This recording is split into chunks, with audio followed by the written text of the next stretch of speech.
Datemi tanto un secondo per attivare lo streaming. Eccoci qui. Buongiorno a tutti.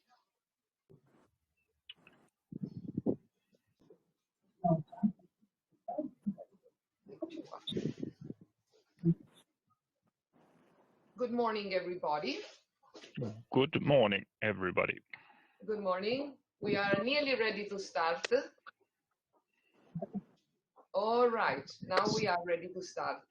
Let me just mute the other microphone. And here we are. Welcome to our webinar, Large-Scale Retail Trade of Food Products in Germany, from offline to online. My name is Paola Bellusci. I joined the Italian Trade Agency, the government agency for the promotion of trade and investment, in 1992, and I will be the moderator of this session. Today's event is part of a series of webinars named Made in Italy in Diretta, Restart with ICE, planned by our agency together with the Ministry for Foreign Affairs and International Cooperation. We launched this initiative to provide Italian companies, in particular SMEs, with a series of tools useful to deepen their knowledge regarding specific markets and to scout the existing opportunities to enter these markets or to widen their presence. Our aim is to strengthen the position of Italian food products on critical marketplaces by introducing to our companies key professionals and by improving communication regarding the main strong points which characterize our production.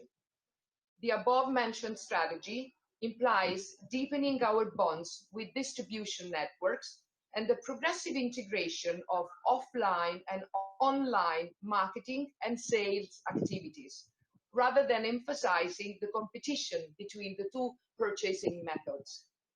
I will introduce our panelists when their turn to speak arrives, and for the moment, I would just like to thank them for their time and availability to analyze present trends and future outlooks based on their professional competencies, to provide suggestions regarding a successful positioning on the German market and risks to avoid, to show how Italian manufacturers and German buyers of food products are facing the current crisis, which, luckily for us, has not struck hard the food industry as it did on other industries. With this seminar, we at the Italian Trade Agency wish to support you in your efforts to widen your presence, to consolidate the competitiveness of your products on the German marketplace, and to help highlight their quality, their uniqueness, their healthiness, and a constant attention to ethical, environmental, and organic aspects. All these brand marks have contributed to build a solid reputation of our domestic food products on international markets, including the highly competitive German one. Just a little reminder to our listeners, you will have the opportunity to ask questions to our speakers using the white sidebar which appears on your screen. If we are not able to answer your questions during the webinar due to time constraints, we will follow up by email within the next days. So please write down your email address with your questions. It is now my honor to leave the floor to Damiano Francovic, head of the 12th Office, Direzione Generale, Promozione Sistema Paese, of the Ministry of Foreign Affairs and International Cooperation. Damiano Francovic will open our webinar. Thank you. Good morning. Good morning, everybody. Good morning to the speakers today. Good morning to the companies which are currently online watching the webinar.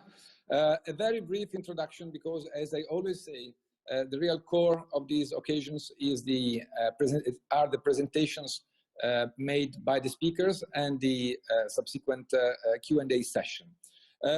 So just a few words to remind that the Italian Trade Commission with the Italian Ministry of Foreign Affairs have launched these webinars in April this year, while we had just started this very hard phase of lockdowns with restraints to international mobility a phase where information were hardly found by Italian companies. We have tried to launch this initiative to help and support our companies in the difficult task of getting closer to foreign markets, which were at that period very hard to reach. Now we have a different scenario around us, where things are step by step moving back to normality. This is what we hope. But the features of that period, to some extent, are still the same now in July. The world around us has changed. We continue in this webinar initiative. We have moved to webinars which were based on a country or which were country or market oriented, and we are now presenting a new series of webinars which are tailored on specific topics or subjects of discussion. Today we have a very important topic which is under discussion, which is the food items distribution in Germany. We had the same related to France just a few days back.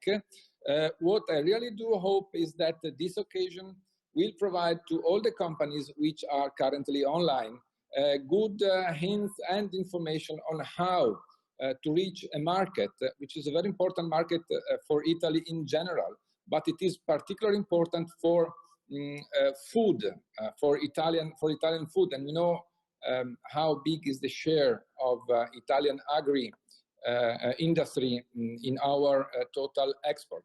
So I'm really confident to have a very fruitful session, and I do hope that it will be possible to have also a very fruitful session for Q&A. Thank you very much. I leave the floor to the next speaker. Thank you. Grazie. Thank you very much, Mr. Frankovic. Before we proceed with the next speakers, I would like to mention that Ines Saronadio, the Director of the Promotion of Made in Italy at our headquarters, is with us, although not visible. She has kindly made herself available to take the questions regarding the strategies and the massive investments of the Italian Trade Agency for the worldwide promotion of the food and wine industries, which not only account for a great share of our exports, but also, as a brand, pull numerous other industries and contribute to their international prestige and commercial success. It is now time to leave the floor to my colleague Francesco Alfonsi. He's the director of our office in Berlin, which is a great vantage point to observe the dynamics of the food market and the change of purchasing habits of German consumers. Prego, Francesco, the floor is yours. Ja, so buongiorno, guten Tag to Andreas und Michael. Buongiorno al relatore italiano Roberto. Buongiorno a Damiano Frankovic. Good morning, everybody, especially to our public looking at us and listening to us today. It's a good occasion, the webinar, to exchange information, to pick up useful information, how to approach the German market, as Paolo said. You know, as each we run several activities in this country, as all around the world. And here in Germany, we are very active with promotion activities and with consultancy, both to Italian and German firms. Now, as you know, the COVID-19 unfortunately stopped the promotion activities. Many initiatives, I mean, the exhibitions, which normally take place in Germany about food and wine, have been stopped, postponed, or even cancelled. But we'll be back. We're already working for the next year, and we'll be present at, Fruit Logistica here in Berlin in February, and then in Biofach, Nuremberg, for organic products, and then through Pro Wine, and then Anuga, and many others. So each and Berlin will be at your side to operate in Germany, along with the German partners, And so please just get in touch.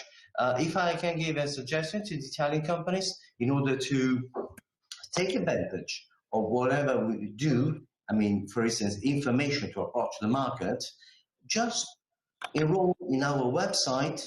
There is an area cliente which you can, profile yourself, no cost, nothing, just free, and you can get the opportunity of receiving directly on your email all useful information that we produce daily on the German market. So please stay by us, we stand by you. Thank you, Paula. The screen is yours.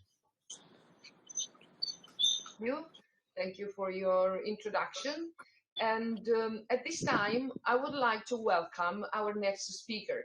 You may think that he is a secret agent because he appears just with a code instead of his name, but he is not a secret agent, fashion, 007 fashion, no. He's Michael Rose, and he's the founder and director of Rose, an agency based in Bonn, specialized in delivering brands to the market. At Rose, they organize promotional campaigns and they offer communication services, sales promotion, and much more, especially in the field of fresh products. Michael is also editor of industry specialized magazines and an expert in marketing and sales promotion at the German Association of Fruit Trade. He will provide us with an overview and insights of the German retail trade of food products, focusing on relevant players and ways to approach clients. Please, Michael.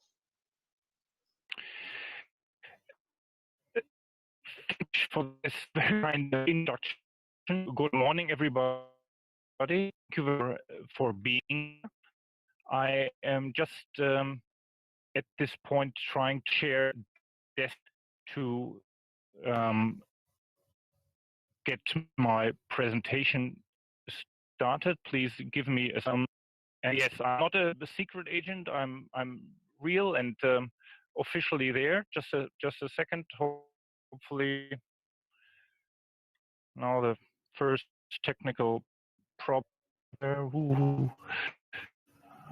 No. Yeah, there we go.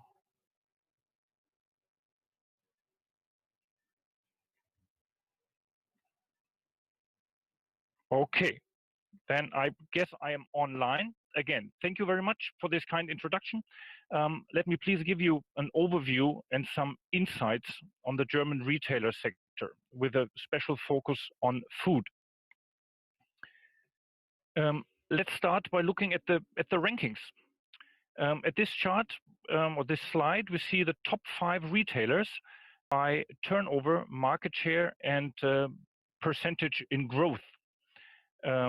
We see on the top market leader Edeka and Rewe Group. That's what we call the full assortment supermarkets, whereas Schwarz Group and Aldi are the discounters, and surprisingly Amazon, they have kicked out Metro and took over last year. They took over the 5th place in the top 5 ranking.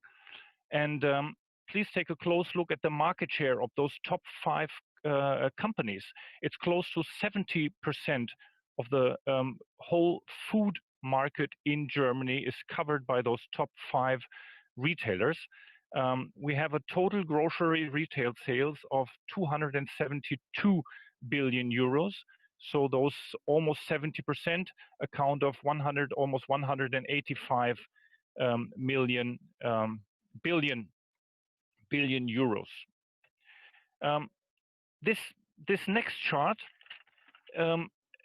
differentiates a little bit the companies I just mentioned: Edeka, Rewe Group, Schwarz Group, Aldi, and Amazon.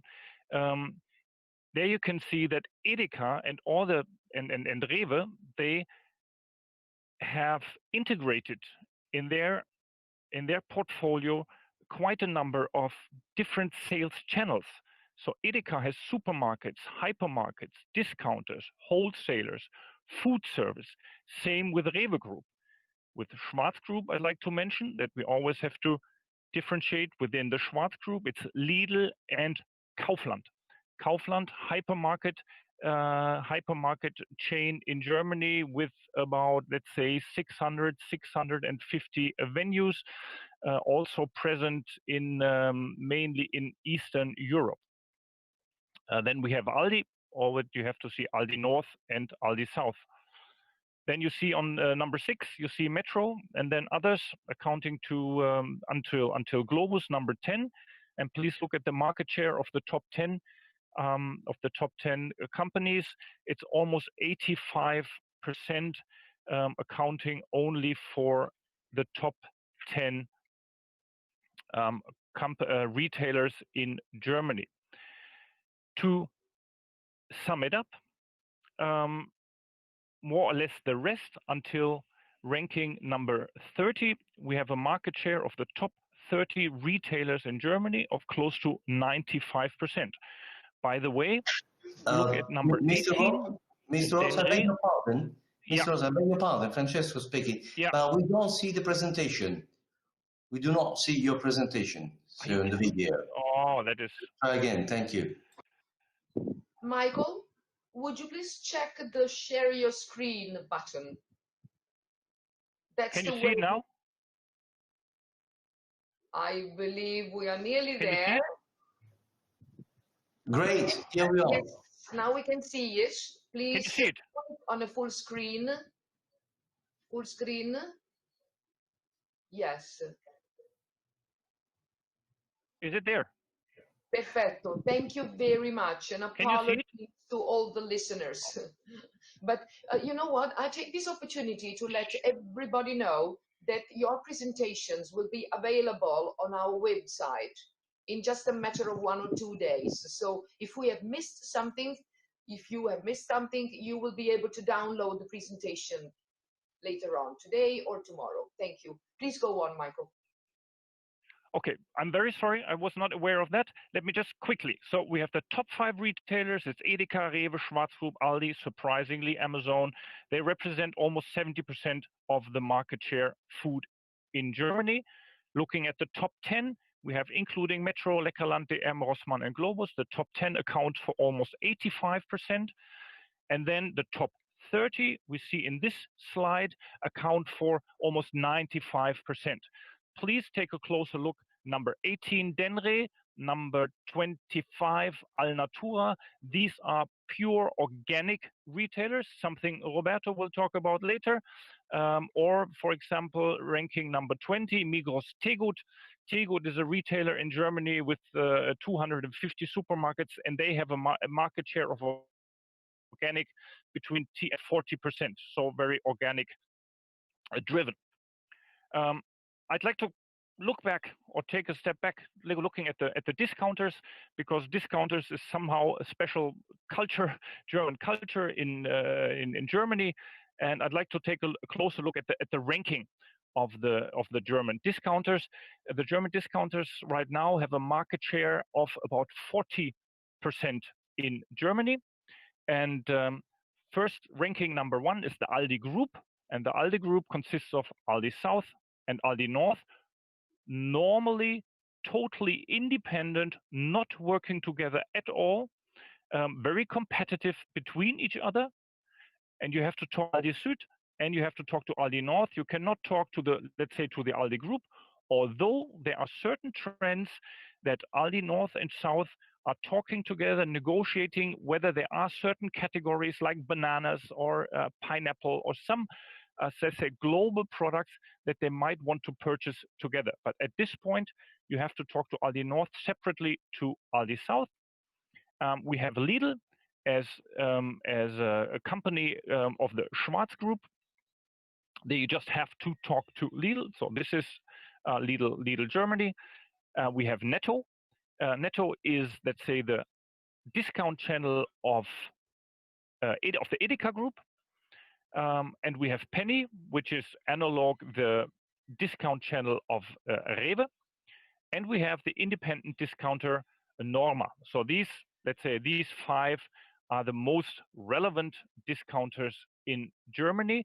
And you see with all of them, with the comparison 2018 versus 2017, they have slight increases in gross sales, so to say, turnover.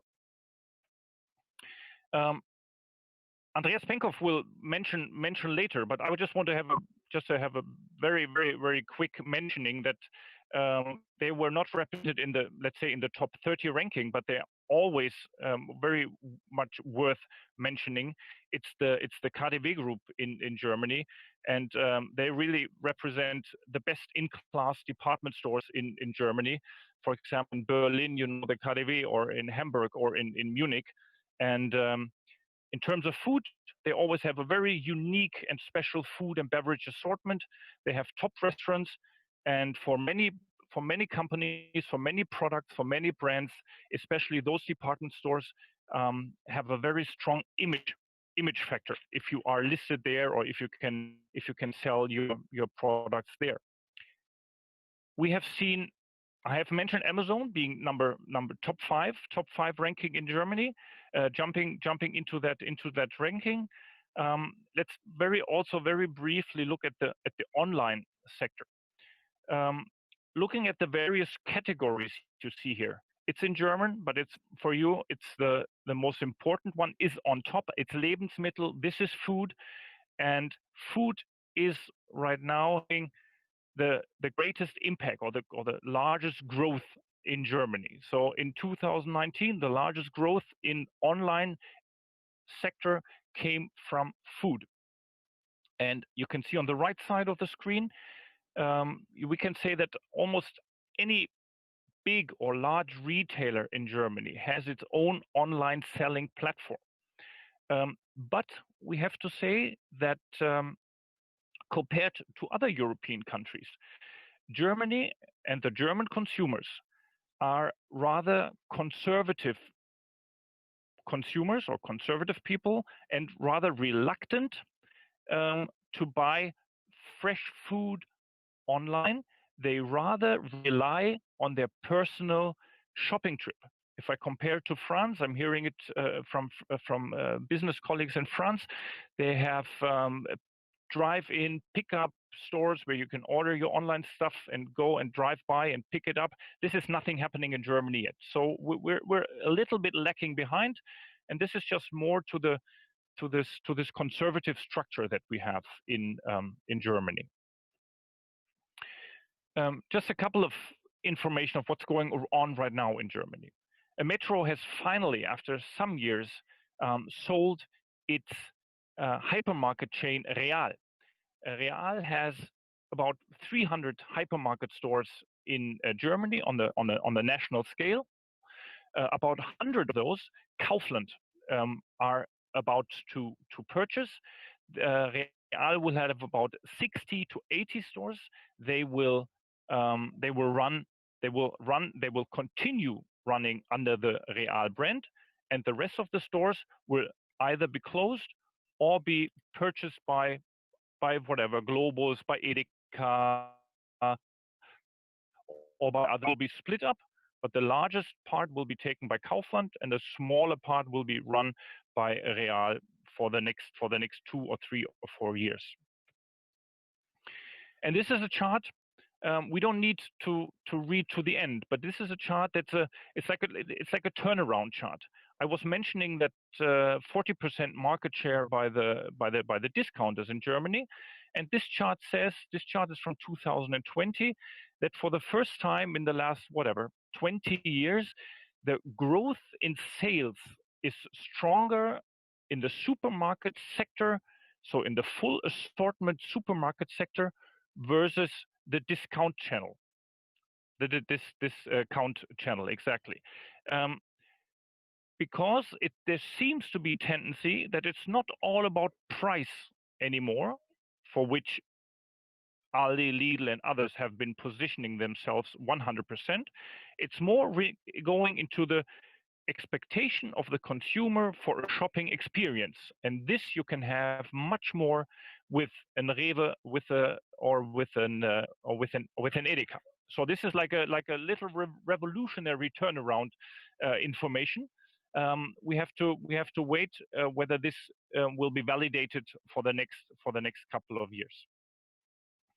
Now, I think another very important part of this webinar is for everybody listening. And if you either have already your product listed or you sell your product onto the German market, or you are about to, so you're preparing yourself to start business in Germany. I just tried to give you a little bit of hints or just recommendations. It's not, you always have a number of options to who to talk to.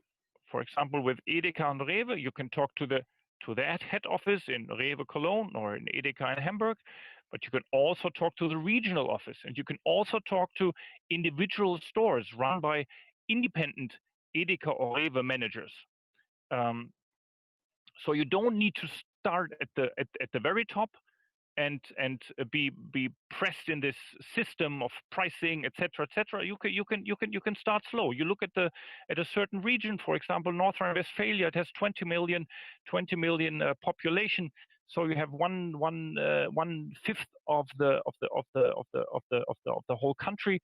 So you can go to the Edeka Rhein-Ruhr or the Rewe West and talk to the purchasers of your product there. Or you can start by selling to individual stores. So there are independent managers that own 10, 15, or 20 stores. You can go talk to them, and you already have a base that you can start from, progressing and successfully selling your product. We do always recommend, at least in the initial phase, to integrate a German sales agent or a German team of sales agents. This is due to language, mentality, and culture. The purchasing department, the people in the purchasing department, they do expect, of course, your company present, but they do expect to talk in German, to talk about all the facts, all the figures, all of that in German. And a German sales agent knows much better the mentality and the culture of the conversation, of the dialogue, of those purchases. So this is a recommendation. If you are able to speak German well, you can try it on your own, but this is just a recommendation or from the experience that we have. Also, in terms of logistics, the retailer usually asks for let's say a basis, a logistic base in Germany. And you can either build this up yourself, which is of course very costly, and if you just have one or two products, it's just not efficient. But there are distributors. You can book yourself in. They have warehouse, and they already have a sub chain to a number of retailers that you can also use. So that makes it much easier in terms of pricing, controlling your product.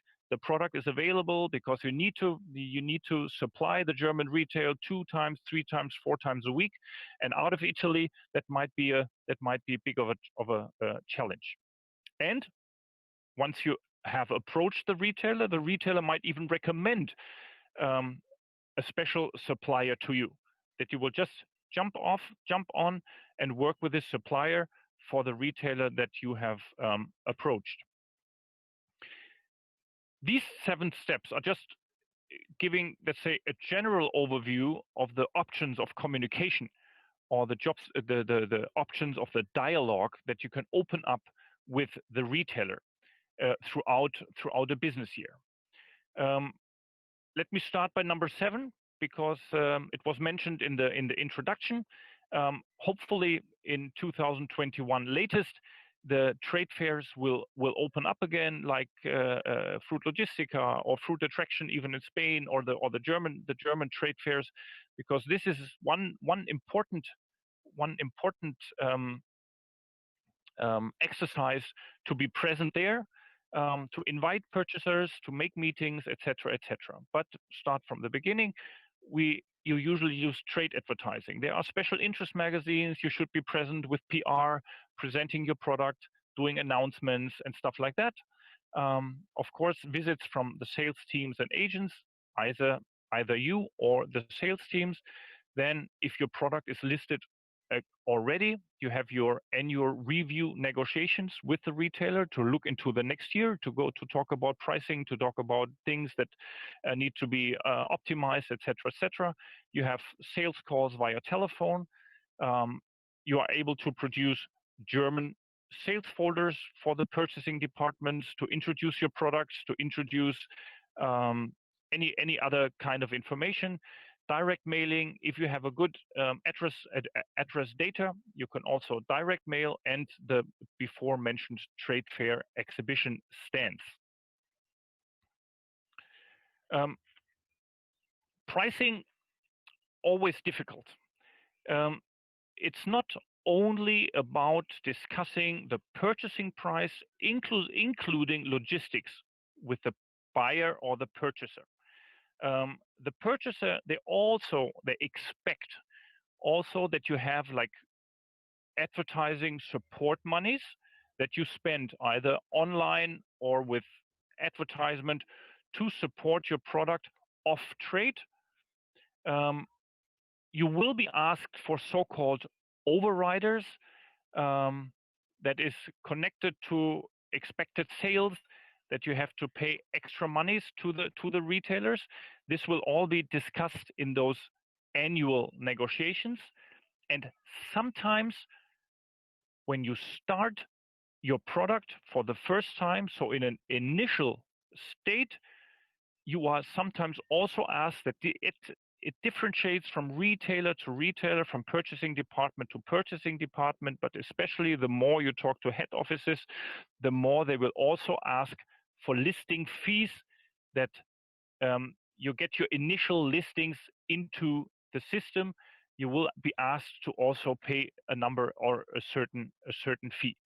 It's not guaranteed that you have to do it, but you just need to be aware of it, that it's not only about presenting your purchasing price, including logistics, and then you're fine. No, it's always very complex.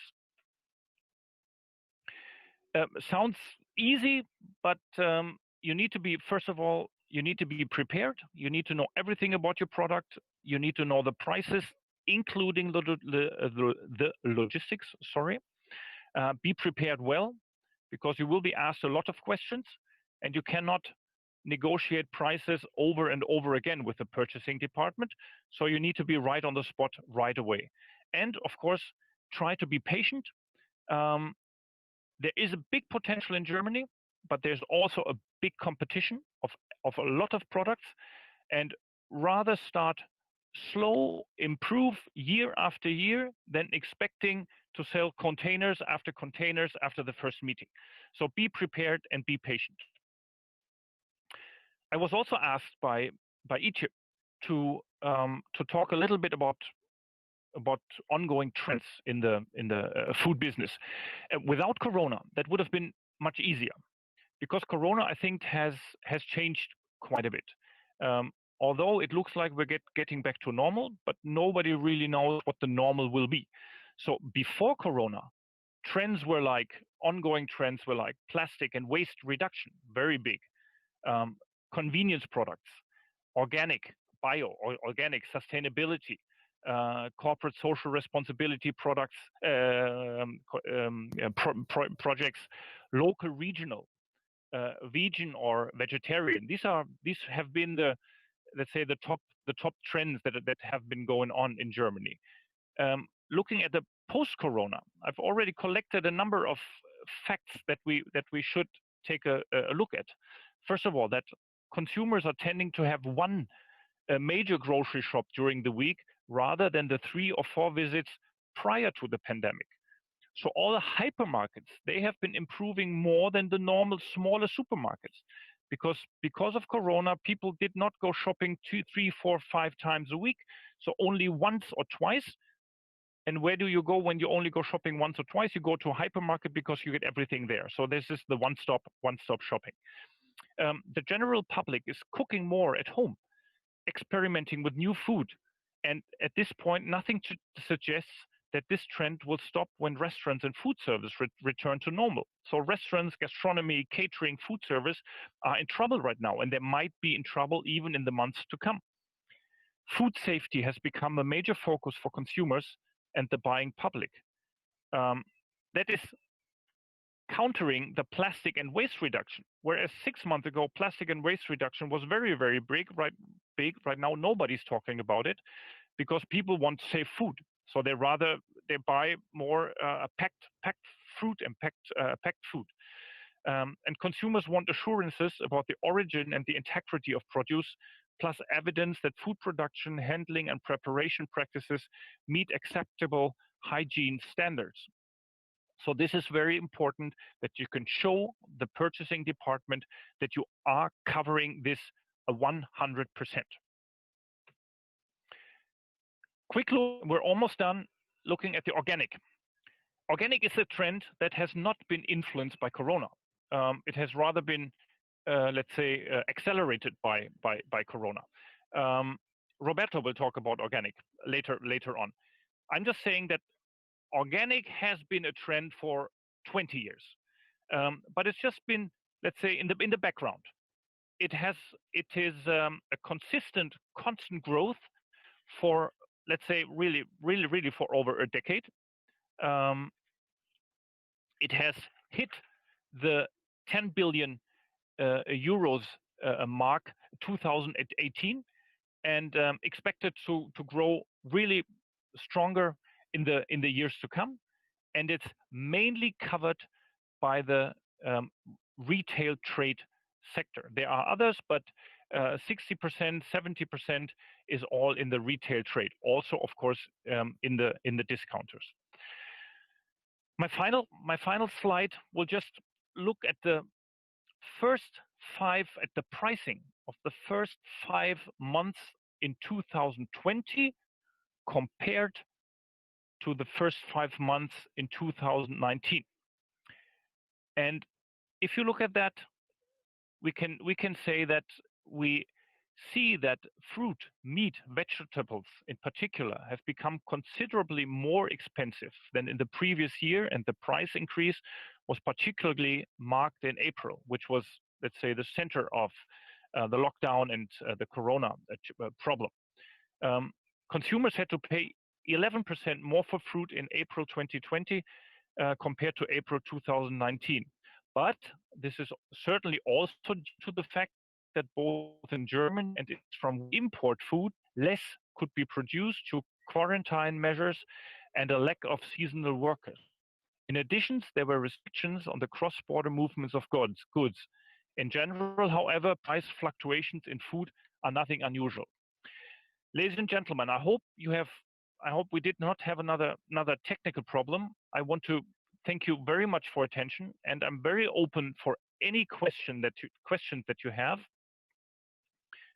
And I'm very willing to answer them possible for you. And right now, I'm just going back. Oh, I'm not. I have to take that off.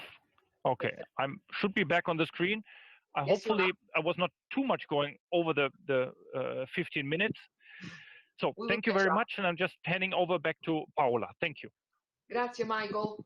Thank you very much indeed for your insightful remarks and for the invaluable information that you have delivered to our listeners.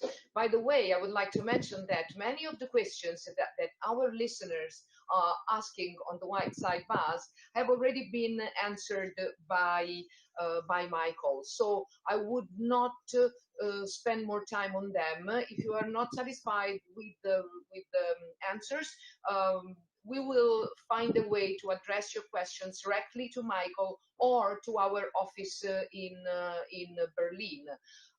For instance, Mr. Athos Nicocelli from Frantoio Manestrini has asked how he can approach to the German large-scale retail market. And I believe that Michael has given you everything that he can give you for free. Of course, then there are other ways to fine-tune your strategy on the German market.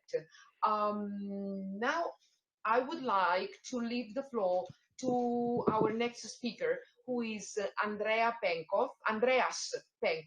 He's the head of buying and business development food at the KaDeWe Group in Berlin.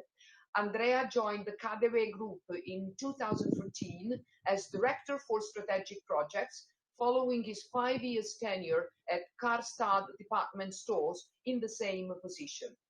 Since 2016, Andreas is responsible for food products at KaDeWe Group, where with a team of 8, he manages a portfolio of over 500 suppliers.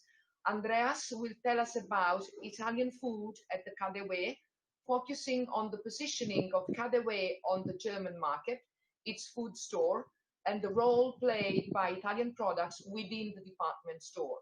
Finally, he will share with us his experience in dealing with Italian manufacturers and suppliers. Thank you, Andreas, and the food is all yours. Thank you so much, floor. Paola. Sorry, I had a Freudian slip. I said food instead of floor. The floor is yours. Thank you so much. Yeah, first I'd like to say hello to our European friends in Italy. It's a pleasure to be here. I would start the presentation now, and please just give me a short feedback that you can see what I can see.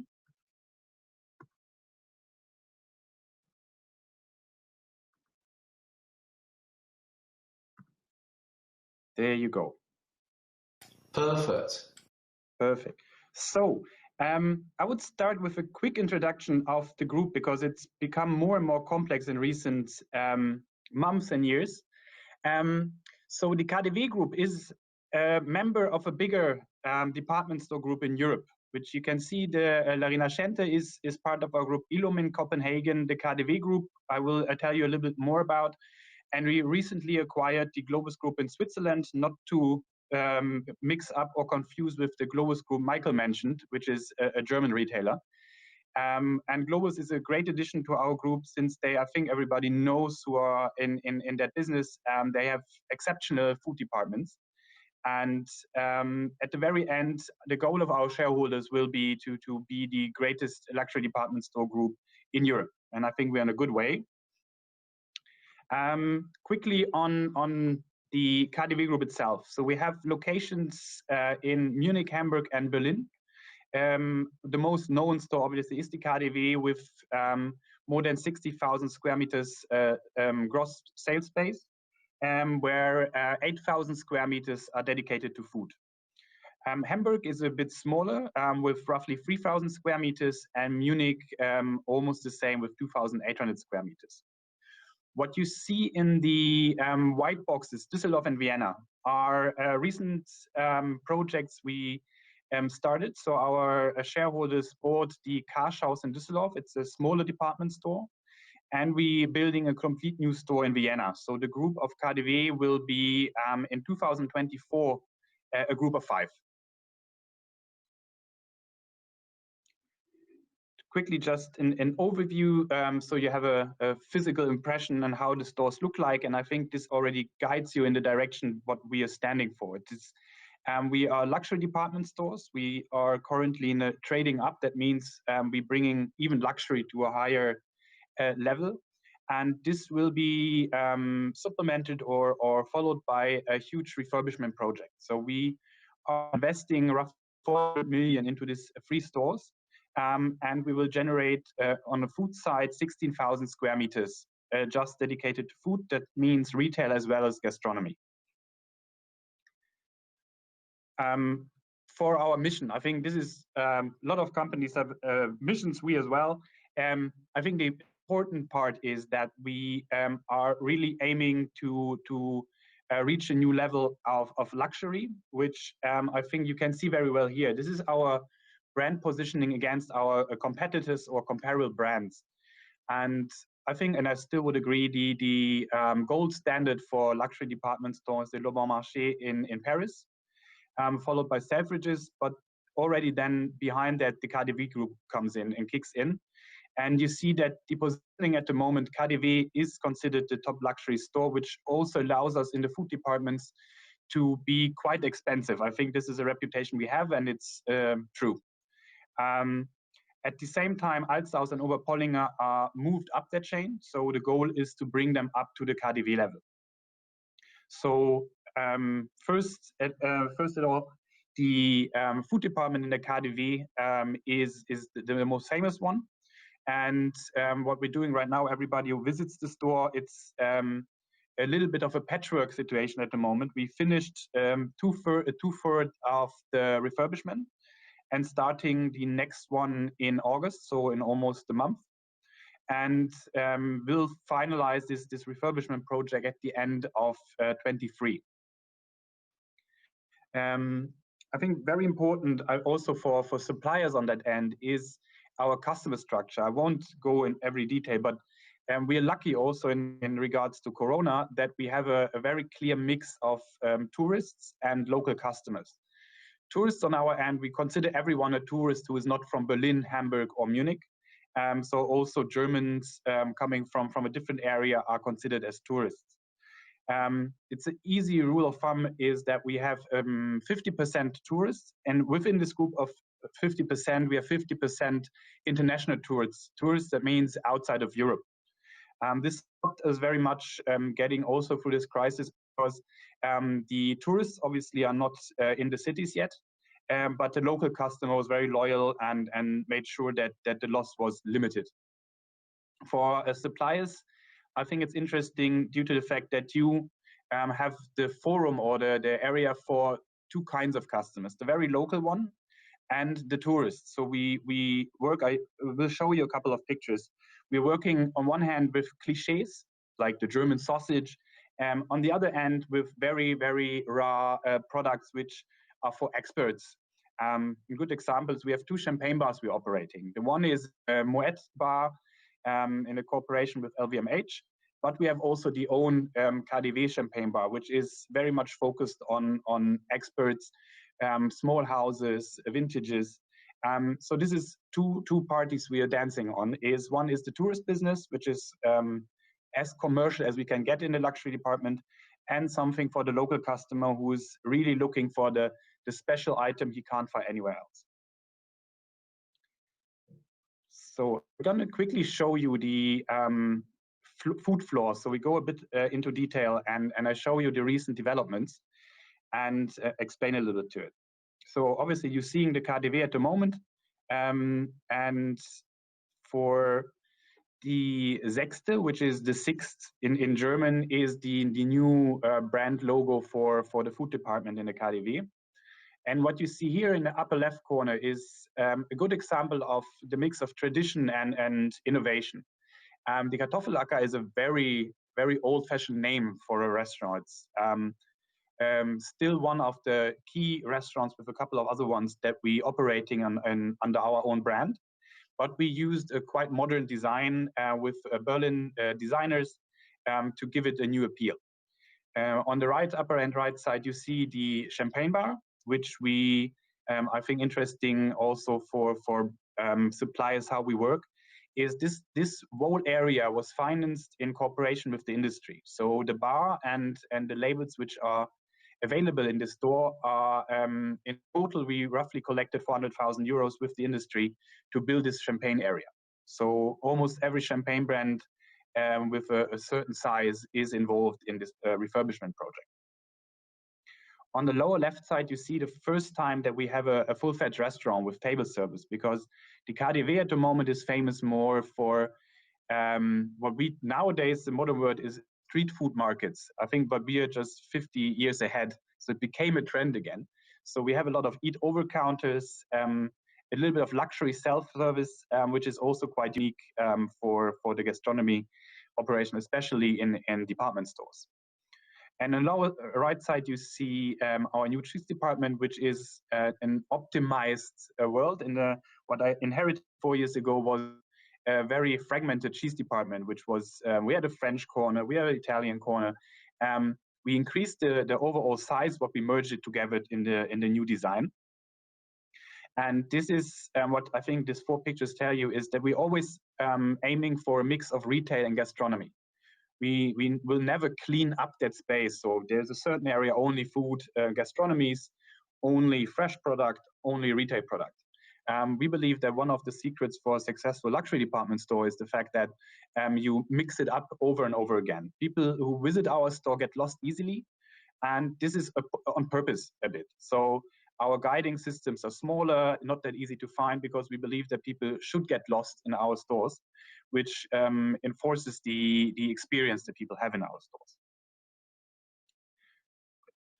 here, I go a little bit quicker, is the latest refurbishment project, which shows our cake department, which is we owning the franchise with Le Nôtre France, and we're exclusively producing in-house roughly 600 cakes a day.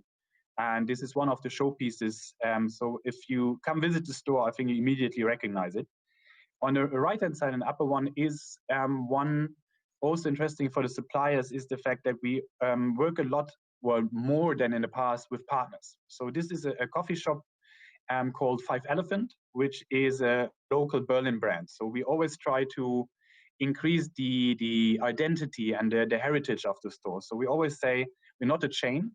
We have local stores for local customers, and every store needs to be unique. So we try to differentiate against the Selfridges and Harrods, where international customers travel the metropolitan cities and actually see the same. It's either the airport or one of the major department stores. And this is a trend we don't want to follow. So we always mix with global big brands, like you see on the lower left side, it's the Neuhaus shop.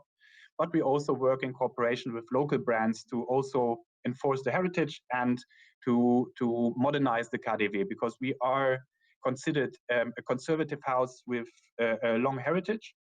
And our key customers getting older and older. So we have a very high average ticket, more than on the weekends goes above 200 euros per person.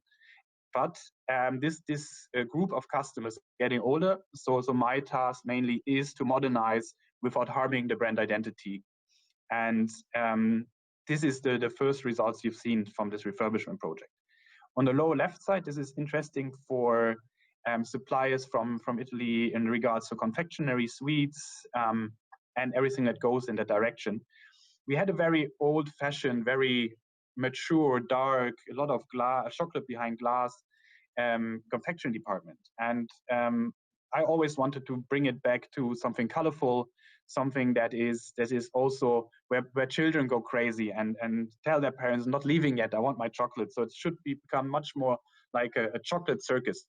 And at the same time, that's why I think this Neuhaus picture on the lower left helps. We always mix up heritage and innovation. So we have the Neuhaus, we have the Lederach chocolate, we have Godiva, all the old-fashioned classical brands, very well established. But at the same time, we offer space and more than in the past for little brands, for crafting, for a lot of points that also Michael mentioned is that we are, and I will show that later, we're looking for the uniqueness. We're not looking for mainstream. There are always big brands which are always available. Even we offer Nutella. But at the same time, we try to find always niche brands, smaller ones who produce on a smaller scale, because this allows us to ask for a premium, because we're not willing and not planning, the strategy is a different one, to compare or compete against the brands that Michael mentioned, like Edeka, Rewe, so the major supermarket chain. Sorry. And last but not least, a little bit of a sneak peek into the next refurbishment that we start in the KaDeWe is the biggest gastronomy unit. It will be 80% of 1,600 square meters. And what you see here on the upper left is the new fish department. On the upper right-hand side, you're looking towards the new oyster bar. And what we corrected from older refurbishments is the customer in the KaDeWe is a glamorous one, or he wants to be glamorous, so he wants to be seen. And we put in a seating now much more visible than in the past. The champagne bars are a bit more hidden, a bit more private, but the new area we are starting now will be something that is very public, so glamorous, and this is the other foothold I mentioned with the confectionery. So on one end, big brands, strong brands, which have the right appeal, and offer space to smaller companies who have a very strong identity, heritage, craftsmanship. This is something that the KaDeWe and the group stands for. On the lower left, you see an innovation for the KaDeWe. It's the first time that we have a terrace. So we will build a new terrace of 80 square meters. And this is our main fish restaurant, which also is, I think, interesting for brands who work with us. We incorporate, when we do a marketing campaign, a promotion, we always try to do it in a 600-degree approach. That means We will have, maybe you mentioned it later, a huge Italy promotion planned. And this will also reach beyond retail products. So also our menus in the restaurants will adjust and will offer special menus during the promotion space for time. So Hamburg, just quickly, or Munich. Munich is the smallest department for food, but a growing one. We have planned a major refurbishment for the beginning of 22, an opening to the Christmas season. And yes, you see a little of moods. It's not finalized yet, but it's a little bit of a sneak peek. Also very design driven. So our shareholders believe that department stores need to be also something that is something for the eye, very much different from a Karstadt Warenhaus, which is more product. We invest a lot, and we also looking for products, also important for suppliers, which have a exceptional packaging. And this is something that we not see that often. We have great packaging, not that great product, tremendous product, best quality you can get in a horrible packaging. And this is something that is, for my buying team, is a key. So packaging is something that is very important to us, because we offer almost everything in an indefinite number of variations. We have, in the past, we had 150 different kinds of olive oil. So reduce that. This is a kind of an optimization. But you can imagine, if you have that kind of a selection, packaging is key. And quality is anyway something that is the most important part for us. But once you reached or got through the hurdle of quality, then packaging is the next story. And last one is our refurbishment project in Hamburg. Very much same approach. We will have a new design with a local designer from Hamburg, and we will introduce a new restaurant and a couple of food trends we're picking up, going towards a bit more casual Japanese food. We have a healthy food bar. So this is everything that we do as well, but we are not following every trend. This is, for example, we never ever inherited the trend of bowls, and that was a big thing, because we say that not every trend is something for a luxury department store. So to get a bit more towards our audience, I think, Italian products. So what you see here, actually, we have it all. Wine and spirits, pasta and sauce, meat products, oils and spices, fruit and vegetables, and confectionery. So we are carrying actually the full assortment of Italian perfection. And I just wanted to give you this overview, because every group is a bit different how we treat it.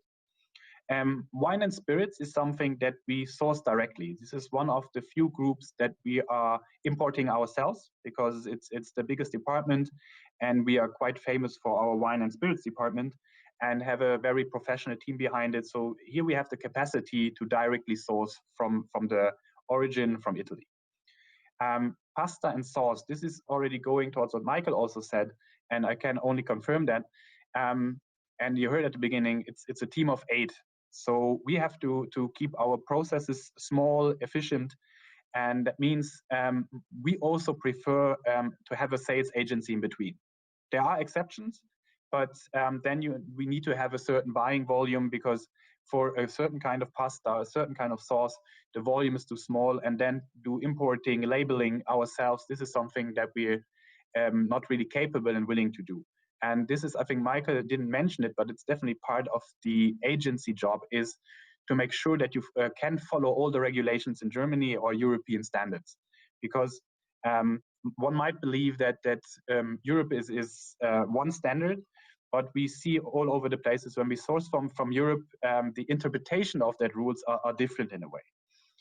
And meat products, obviously, we source locally via agents. Oils and spices is treated more or less like pasta and sauce. Fruit and vegetables is a very fresh local product, and we have a small fruit and veg department. So this is also sourced via one major retailer here in Berlin. So here we go very local.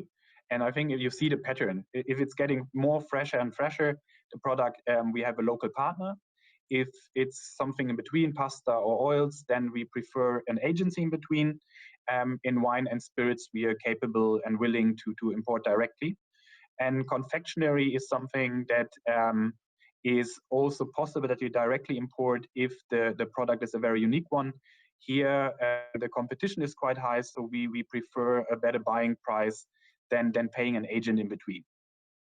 Because obviously it's clear, I think, for everyone, an agent also wants a share, and that runs up the price. And sometimes even with our margins, which are a bit higher than the standard supermarket margins, we can't even, we're not willing to pay an intermediary. So what we're looking for, maybe just a bit in a better overview, unique quality is key. So this is the most important part. No packaging, no price can overrule quality. And this is what we have the biggest look at. It's our focus in all products is the quality. A strong corporate identity. What makes you different? What are you relevant for? Why are you relevant? Is, from my point of view, it's a bit the example I gave you about olive oils. I think this is the one product group I get 3 emails a day who likes to sell olive oil to us from all over the world. I need a story behind it. I need a reason how you stick out in a group of, let's say, 100 different olive oils. Why are you the one who should be in the KDW? Why are you better or different than the other ones? So we're always looking for the story behind the product, which incorporates or implies that mass products, which are very much price-driven, will have it very hard in the KDW group, because this is not our key business. There are supermarkets and hypermarkets who do a much better job than we do. Strong operational skills. This goes a bit to, for example, labeling. The regulations we have are, I think they're almost the same in Europe, but they're controlled, I think, a bit stricter in Germany. But maybe it's a prejudice, I'm not sure, but we have this discussion with local authorities a couple of times. There are businesses who just, their business model is to sue us for wrong labeling, for example.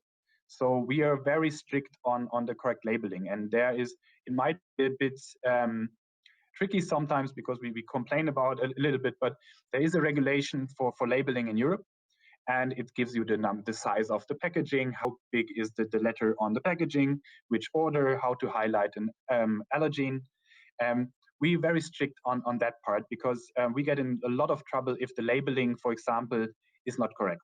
And due to the fact that we have a huge number of suppliers managed by a small group, we always love to work with companies who are very strong in operational skills. They're managing their master data perfectly. They're great in labeling. They are on time. They're punctual.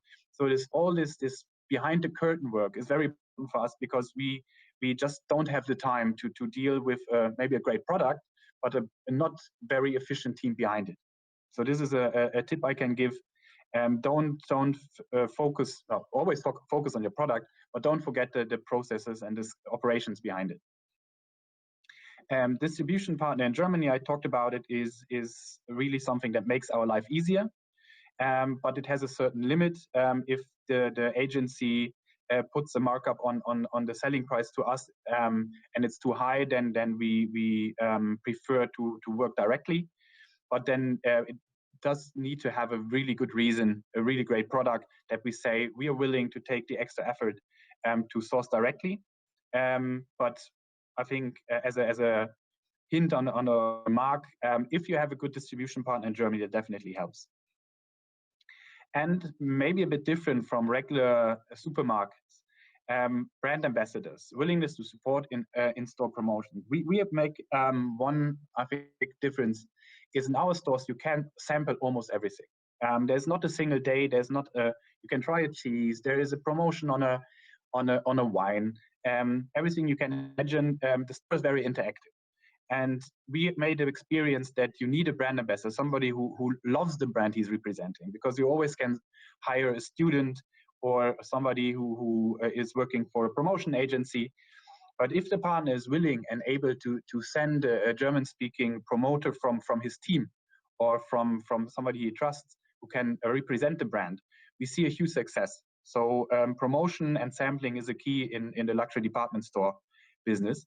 And I just can emphasize everyone that if you work with us, this should be something that we discuss right away, because it guarantees yours and our success. And very quickly, a more technical chart is just to give you an impression how we source, how we work. First of all, at the very beginning, I think it's obvious there's a product need. So I understand every sales agent, he's doing his job and sending product overviews and don't you want to try this and that. But if there's no need, we kindly say thanks, but no thanks. What causes a need? Do we have a quality issue, which is very important? We once had to remove a great pasta brand, but there were 2 times in a row hygiene problems, so we had to replace it because the risk to harm the reputation of the store is too big. Is there a trend? So it becomes a need for the store, and also price optimization. If a price is going out of the scale, then we might have to rethink about the product or source it differently. How does our team research? It's fairs is on the first of this list. To be fair, we visiting less and less fairs because we see the Anuga or the big fairs in Italy or France. They're very industrial. They're very much looking for, I think, business relations with supermarket chains who are ordering a certain amount. And we are a famous store with a lot of tradition and quality approach, but at the end we are a small player. My team manages roughly 40 million of a buy volume in the stores at the moment. So it's compared to a supermarket chain, it's small. So fairs are getting less and less important for us because we do not find what we're looking for, which is more craftsmanship, small brands who maybe can't afford a fair, or they also believe this is not the right way to distribute their product. So this is getting less and less important. Online research obviously became more important. Recommendations, still maybe very classic or conservative, but recommendation is also in our world something that we are have an open ear to. We always happy if somebody knows something that is maybe a small one. He produces only 500 bottles a year. This is something that we're listening very carefully to. And obviously the supplier approaches us, which is always the way and completely understandable that this is the way how salespeople work. Referring to quality brings us immediately to sampling. We have a very strict sampling process where a team of at least 5 need to participate, and we evaluate the product from different variations and aspects. And if the sampling goes in a direction which we say it's not that unique, the quality is not perfect, or another reason, the sampling process stops and the full listing process stops. So if quality is an issue, we actually stop the process there. If we get to a positive sampling, we have a pricing discussion. Obviously, then we have to find does it meet our margin goals? Do we find a way to sell that product to our customer? And then we come to the point I mentioned before is operations. We do not enlist anything that is not perfect in their packaging, not just design-wise, this is a different story, but if there's something wrong with labeling, there's no way that the product finds its way to the store. So always put a focus on it. And yeah, at the very end, we're coming to a listing process, and there I like to refer to Michael. He mentioned something like a marketing contributions, in listing fees, and other parts that might be cost beyond logistics and the pure net pricing. We work with the same tools, but it's not very strict. So obviously, if we have a huge brand with a huge volume, we also expect a full package of listing fees, of yearly negotiations, but we're willing to take a little bit of heat out of the negotiation if we are working with a smaller company who is really a unique one, and again, paying into the idea of high quality, uniqueness. And this is something then we not asking for a listing fee, because we know these companies are smaller, they should focus on developing product and marketing. And we want to nurture this approach that there's something special and something unique that we can show in our stores. Andrea, yeah, I think, yeah. Just rude, but I need to interrupt you because unfortunately we are going a little bit beyond the schedule. And So we just finished. Please show that slide because it's very important. And this is the subject of many questions that we have received by our listeners that would like to have your contact information. So if you could possibly wrap up your discussion with one conclusion, and then I will leave the microphone to the next speaker. Yeah, I think we were just on time because this was the last slide. So, yeah, conclusion. I think we are a bit different. I think this is was always the key of the KaDeWe store. The traditional supermarkets sometimes look at us. Why do I do it? This is not efficient. We have a different approach because we're coming from the luxury side. And at the very end, we need structure, we need optimized processes, and we need uniqueness. And I think this is the mix we're looking for. It's a unique product with a professional team behind it. Thank you. Grazie, Andreas. While I thank you and I introduce the next speaker, could you please show the last slide so that our listeners can take screenshots with your contact information? Yes. But once again, all the presentations will be made available on our website within a matter of 1 or 2 days.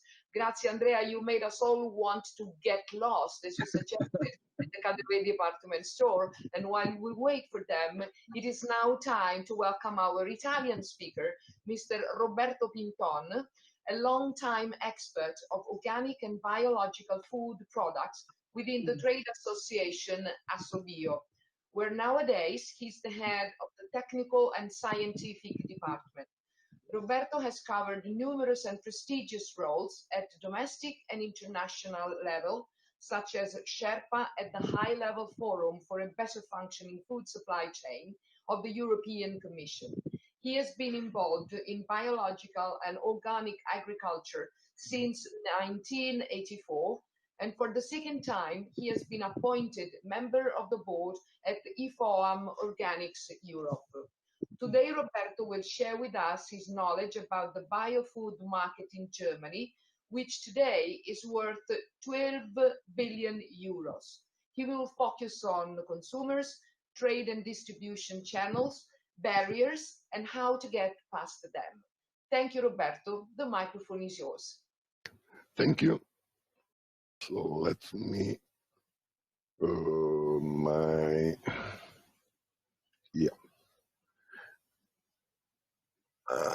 where is my,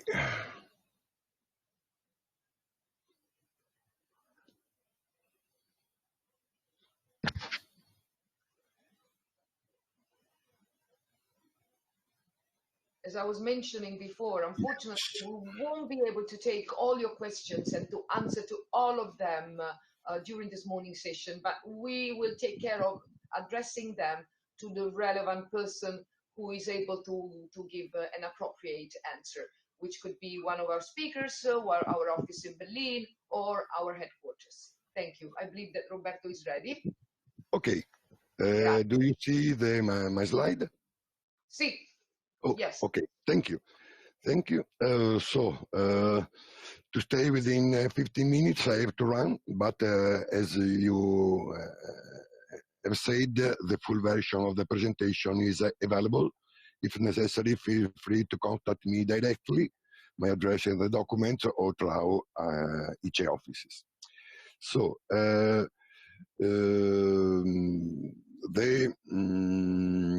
this presentation is based on a survey we realized in the framework of a promotional project we are running as Assobio, which is the Italian Organic Processing and Trading Association at European level. With the co-founding of the European Union, we are taking part to exhibition, having promotional days in shop, webinars, events, and so on. So Germany is the second world market for organic food. It's second only to USA, and it has a share of 11% of the total organic market in the world. And the expenditure, per capita expenditure for year was 132 euros in 2018 and was 144 in 2019. I have some data are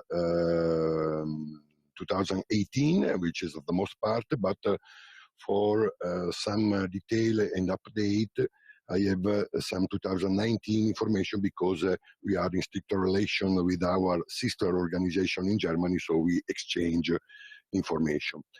And the total market, organic market in Germany is 12 billion euros, was 12 billion euros 2019, and the main channel are supermarket, a mainstream supermarket, which are around 60% of the total sales, and they are growing over 11% respect to 2018. The second channel is a specialized organic shop, which is which share is over 1/4 of the total organic market in Germany, and is growing more than 8%. Other channels are specialized shop like bakeries, butchers, farmers market, and so on, and even including online sales, which are not so relevant in Germany for the organic market because they are over 1 billion, but less than 1.5 billion euros. And this is the trend in the last 3 years. As you can see, is the market is always growing in all channels, in specialized shop, in mainstream retail, in other channels, and the increase in 2018 was 10%, and it was the double of the trend in 2018 and 2017. And this is the trend in the last 10 years, and the yellow part is billions euros, and the black line is the share of the total share of organic in the food market, and it is near to 6%. And it is not the most important share in the world, but a relevant one. The best-selling products, as in other markets, are eggs. 14% of egg which are bought at for home consumption are organic, and 12% of flours and meals, and 10% of milk, and 9% of oil, 8% for vegetables, and so on. And in this slide you can see the increase in sales and the percentage of the development of sales of the most relevant products. The first product for sales are potatoes, and the second are dairy products, and the third one are vegetables. And the 60%, a little more than 60% of the market come from fresh products, fruit and vegetables, dairy, and so on, and 37% come from convenience food. And it's not a job only of hippie shops, as we have seen. Organic products with the supermarket chain, private label are very relevant. In Aldi Nord and in Aldi Sud, they are from 6 to 8%. And together, the two supermarket chains are the German market leader because they have a share over 13%. For Lidl, which is their main competitor, it's lower, but organic has a share of 3% of the total sales of Lidl. Don't think only to mainstream and relevant chain. They are for sure the main actors. As you can see, we have mozzarella with the organic brand of Edeka and Rewe. We have Kaufland with the spaghetti, and in the lower side you can see the new organic brand of Aldi. They put together their former private label with a unique one for both of the chains, but we have some relevant organic specialists. We have Genre, which has over 300 shops directly owned and over 2,040 in franchising, and the company has a wholesaling activity, and they had a turnover over 1 billion euro in 2019, with an increase near to 10%. Alnatura, which is the second one, has a little less sales, 900 millions of euros, but is growing at the same level, 9 and 5%. They are running their own shop, but they are supplying Tegut, Migros in Switzerland, and some mainstream chains in France. The third one is a bio company with less than 190 million euros, and they are based in Berlin and the Berlin area with 60 organic supermarket in this region. The fourth one is Basic with 30 supermarket in 15 German cities and 2 supermarket in Vienna and Salzburg, and their turnover was 130 million in 2018 and 150 million in 2019. And the fifth one is Super Biomarkt AG with 25 organic supermarket and a turnover of 65 million in 2019.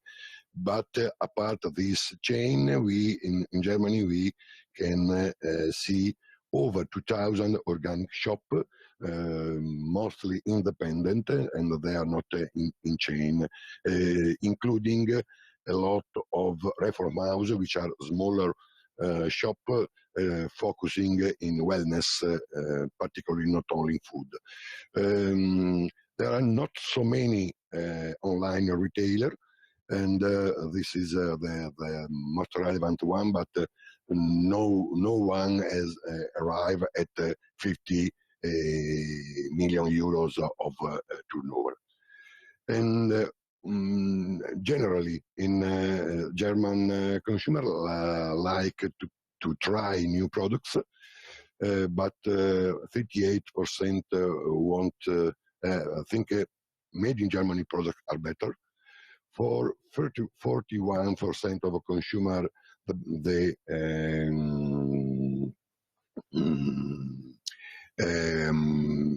money for value for money is the most relevant buying aspect to be followed, but and the other thing is green aspect, like healthiness of ingredients and sustainability of the product of the packaging. According to the German consumer, the most important thing for an organic product is naturalness, 1/3, and the higher price, a little less. Almost 80% of the German population buy sometimes or always organic products. Half is not a regular consumer, but occasionally.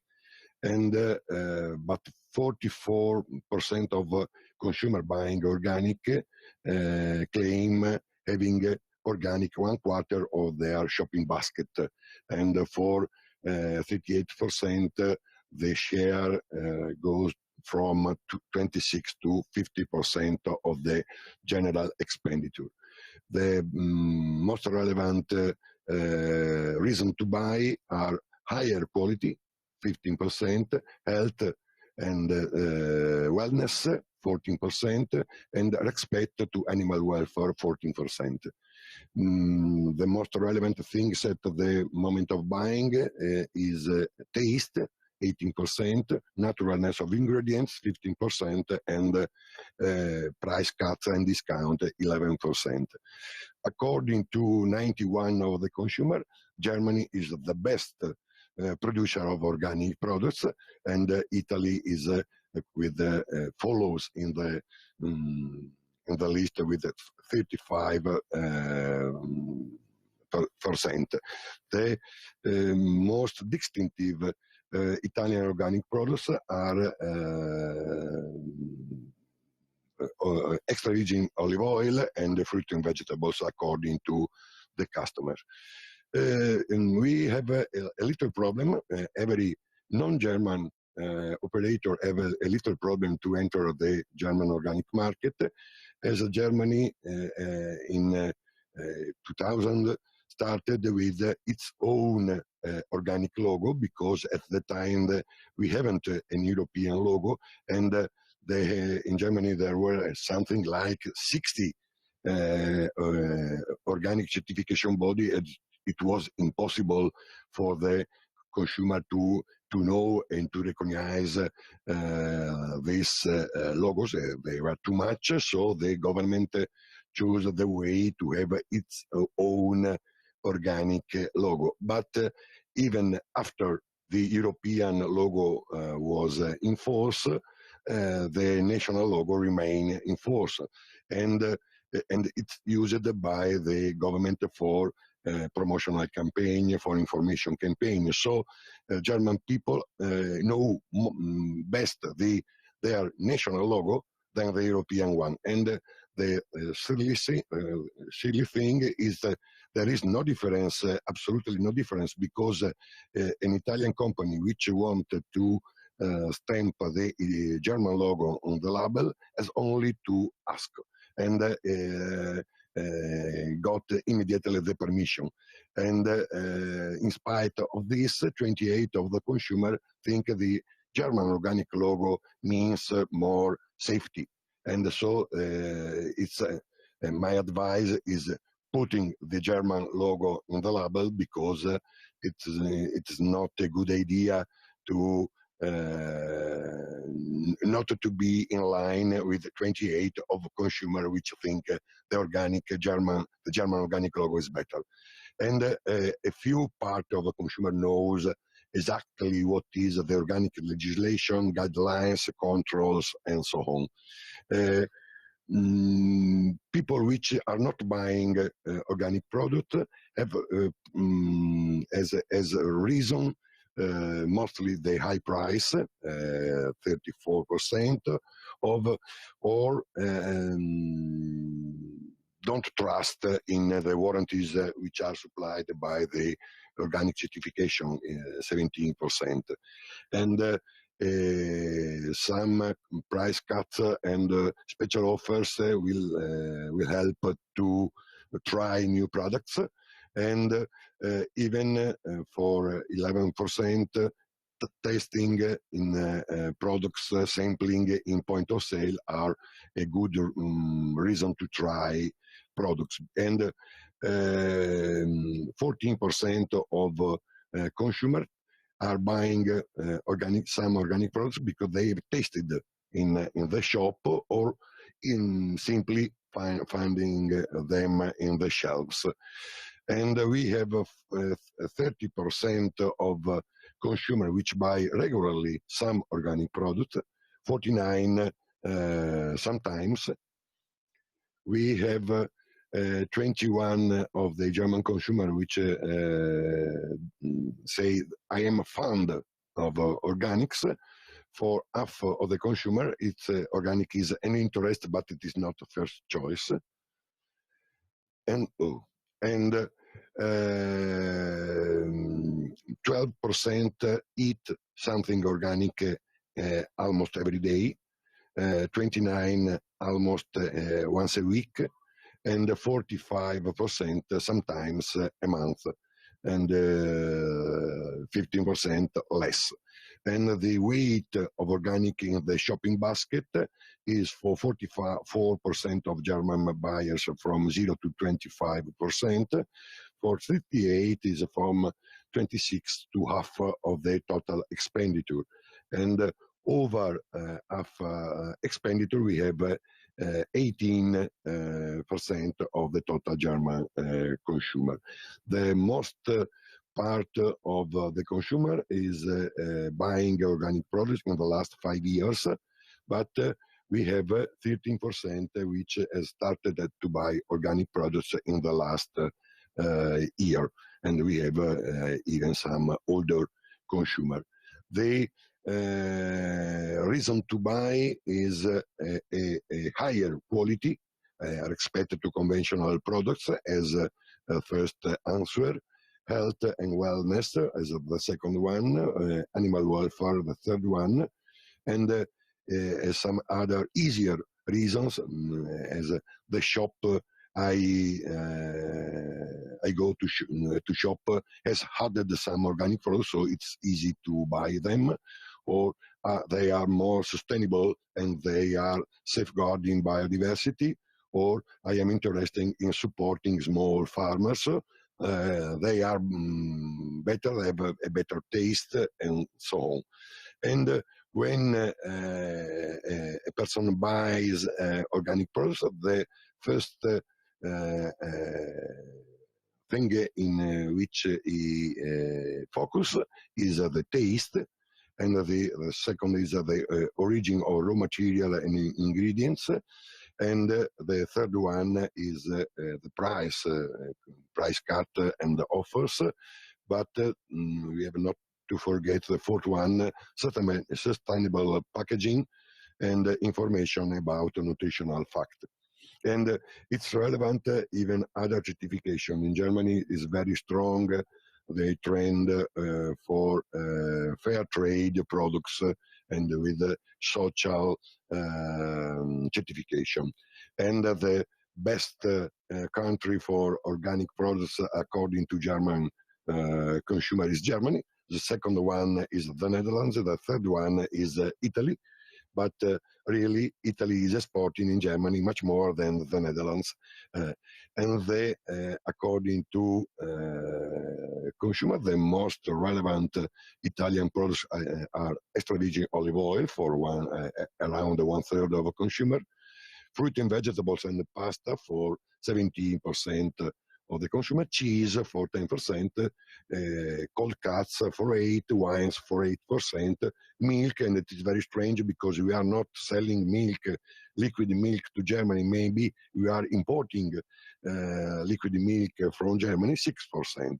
And it's relevant 2% of jams and marmalade, as we have some relevant companies which are the leader at the European level in this segment. And as you can see, the knowledge about the logo, the first one is the national logo, the Bio-Siegel. It's well known by 76% of consumer versus 58% of people which have a knowledge of the organic European logo. And we have, we need to print this logo in the label because 28% of people think that the national logo is better than the European one, and they are the same because there is no specific certification system for the German logo. Is only a bureaucratic issue. You have only to ask for it. And the reason not to buy organic is the price. They are too expensive for 34%. I don't trust in certification 17%. I think they are the same than conventional 14%. I am not involved with 12%, and so on. These are the most relevant issue. And we have a survey among operators, media people, researchers, and so on. And the average idea about the increase of the growth of the market in the next 2-3 years is a little less than the last year trend, and so it's 7.5%. I have not spoken about food service, but another sector which is of interest in Germany is food service, and all the data are about retail, because we can wait from a strong increase in the next year in food service, mostly at public level, because, as you know, there is a European strategy, which is the Green Deal, which has a part which is called the farm to fork, which has the target to increase the organic surface to 25% in 2030, and the target will be achieved even with the green public procurement. So school meals, hospital meals, and so on will focus on organic products in the next 10 years. And this is the end, so I have respected my time. And if you need some other information, you have only to send an email. Thank you. Grazie. Thank you very much to Roberto, especially for touching on some very critical topics such as certifications and logo, German and the European logo. We know that this is a very sensitive topic. So I thank you. I thank all the speakers for their time. By the way, we went a little bit further than we had originally planned, but I don't regret one bit, because the speakers have delivered to all of us such a wealth of information that I didn't feel like hurrying them. I think that this is all invaluable content that you have provided to our listeners, and I thank you for that once again. Once again, we won't be able to take questions because time is running out. The presentations and the recording of this webinar will be made available on our website, and we will take care of every single question that you have written on the sidebar, apart from those at the beginning where you mentioned that the volume and the audio were not perfect. So we hope that we'll fix them. I thank you for your time. I would like to thank the speakers and participants. I would like to invite all of you to continue to be in touch with our promotional and informative initiatives. And I would like to take this opportunity to also thank my colleagues who have worked very hard to make this webinar successful. They are Federica Talla, Luigi Raffone, Lara Bergonzani, Federica Sperti, and Irene Luca. And of course, Francesco Alfonsi and his staff at our office in Berlin.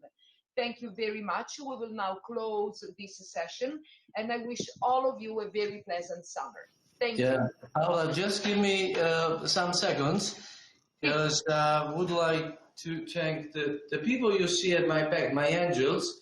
So Veronica and Daphne. Hello, everyone. Yeah, the 3 analysts for food sector here in Berlin. There is also a third person, Martin Schreck, who is now on holiday. So thank you so much to my colleagues for the support we have. Thank you to everybody. Vielen Dank für Herr Andreas, für Herr Michael. Ich war sehr froh, wir waren heute zusammen. Ja? Vielen Dank. Grazie a tutti, grazie a chi ci ha ascoltato dall'Italia. È un periodo difficile, ma ce la facciamo. Come si dice in Germania, wir schaffen das. Ce la facciamo. Insieme. Grazie. Okay, Thank you. grazie. Ciao. Grazie a tutti. Ciao. Grazie, ciao.